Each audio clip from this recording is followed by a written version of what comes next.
Baik, selamat malam semua para delegasi. Terima kasih atas kehadiran pada malam ini.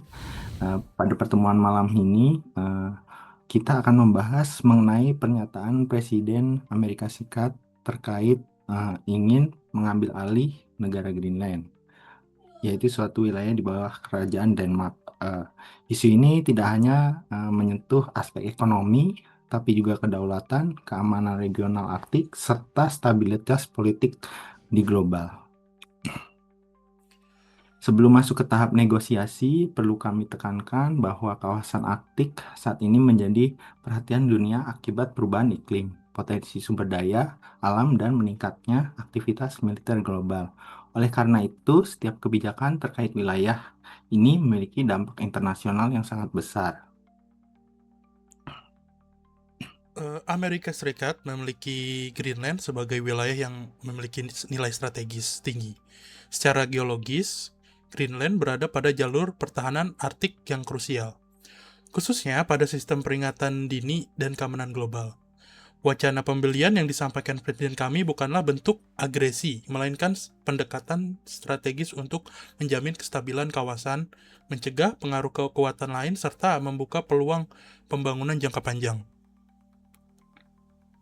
Denmark perlu menegaskan secara tegas bahwa Greenland bukanlah objek transaksi politik atau ekonomi.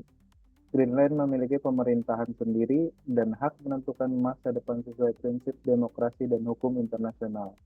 Gagasan pembelian wilayah bertentangan dengan nilai kedaulatan, martabat bangsa, serta semangat hubungan internasional modern. Kami memahami keberatan Denmark, namun perlu kami sampaikan bahwa Amerika Serikat telah lama berkontribusi pada keamanan Greenland melalui kerjasama pertahanan dan fasilitas militer. Kami percaya bahwa dengan keterlibatan yang lebih kuat, Amerika Serikat dapat memberikan jaminan keamanan, investasi ekonomi besar, serta peningkatan kualitas hidup masyarakat Greenland. Kontribusi tersebut memang diakui, namun tidak dapat dijadikan dasar untuk mengubah status politik suatu wilayah. Denmark menolak segala bentuk pendekatan yang berpotensi menekan Greenland secara politik atau ekonomi.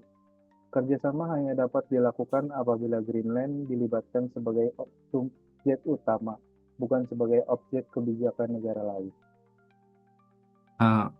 Mohon maaf, kami mencatat bahwa inti perbedaan terletak pada pendekatan yang digunakan NATO, mengingatkan bahwa stabilitas kawasan Arktik lebih efektif dijaga melalui kerjasama multilateral.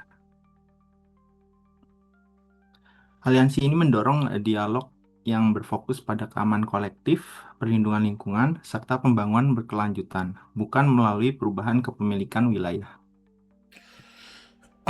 Setelah mendengar pandangan Denmark dan arahan NATO, Amerika Serikat menyadari bahwa pendekatan pembelian wilayah menimbulkan lebih banyak kekhawatiran daripada manfaat.